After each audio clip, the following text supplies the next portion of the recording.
On the 14th of March, there's going to be a total eclipse of the moon. From the UK, will it look good? Are there any challenges? And what should you be looking out for? A lunar eclipse occurs when the Earth's shadow passes over the moon. This is the moon here, and in comes the shadow of the Earth, covering it up completely, and we get a total lunar eclipse.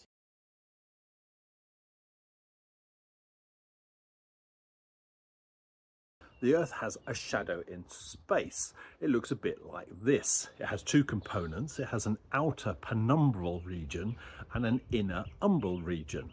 Now, the penumbral region is the region where if you took a spacecraft and you were flying at the moon's distance and you looked back towards the sun, you'd see part of its disk covered by the Earth. So a partial eclipse of the sun. As you move deeper into the penumbra, closer to the central dark region, which is known as the umbral shadow, then the partial eclipse gets greater and greater until eventually, when you reach the umbral shadow, the whole of the sun is eclipsed by the Earth.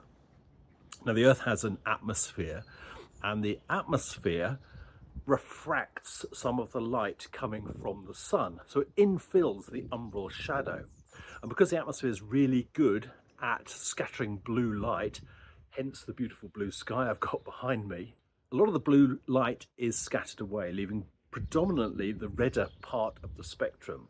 So that infilling light into the umbral shadow tends to be reddish in colour.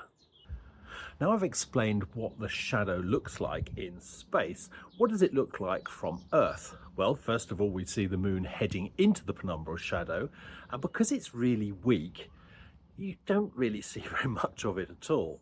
It's only when to the deeper part of the penumbra, really close to the umbral shadow, that you start to see some shading, some darker shading on one side of the moon. On the morning of the 14th of March, it'll be the left-hand side which is being eclipsed by the penumbra to begin with. So that dark shading will fall over the darker seas on the left-hand side of the full moon, and that will make it look darker than the shadow perhaps would do on its own. So that's actually a bit of a bonus.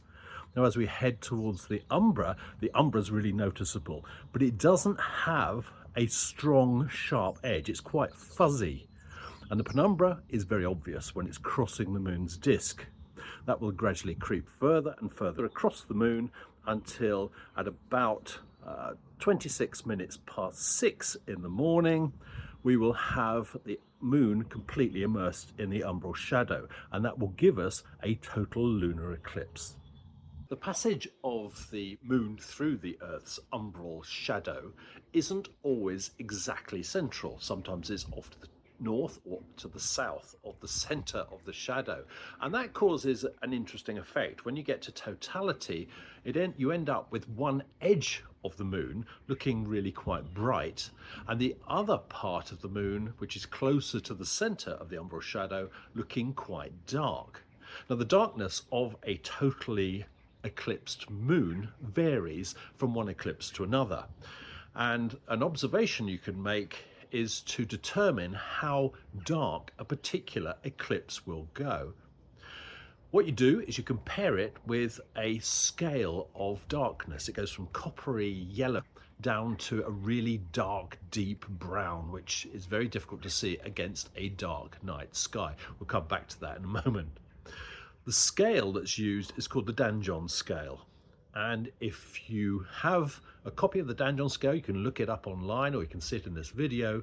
You can compare how dark the totally eclipsed moon goes against that scale. And that gives an indication as to how clear the Earth's atmosphere is, because obviously if it's really clear, the totally eclipsed moon will look bright, and if it's not clear, it'll look dark. Another thing you can look out for before you reach totality are colours on the edge of the umbral shadow. These can be pretty subtle. Sometimes they're quite strong, but they can also be picked up photographically, especially if you take a photograph and then enhance the saturation of the photograph. You can bring them out, and these can be particularly beautiful. Now there is a catch with the March the 14th total lunar eclipse. There's always a catch, isn't there? And this particular catch is that the moon sets a few minutes after totality is reached. So what you're going to see is the umbral shadow creeping across the moon's disk, and then as it gets towards totality, the moon will be really close to the horizon and then it will disappear. But as the umbral shadow creeps across the moon's disk and the moon gets lower, the dawn twilight will be coming up as well, so the sky will be brightening. Now, I've experienced one of these before, and when it occurs, what tends to happen, if the eclipse is a dark one, the moon disappears completely from view. Because you won't get totality at a good position, you'll have a very large partial, if you like. What you'll end up with, if it's clear, is a really odd shaped moon hanging above the horizon, because you'll just see the bit which isn't properly eclipsed. So that's something to look out for.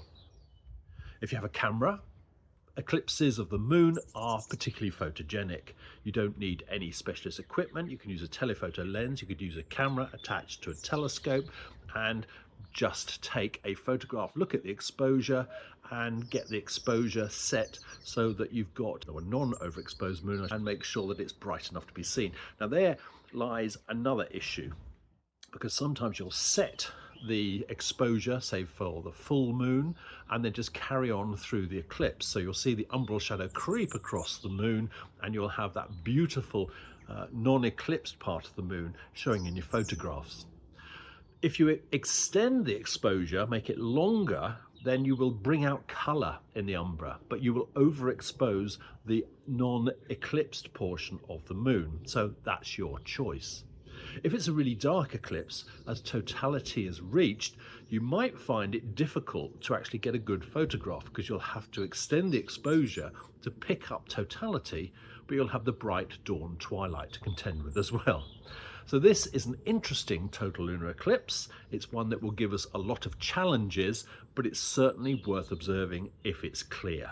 So I'm wishing you clear skies and good luck.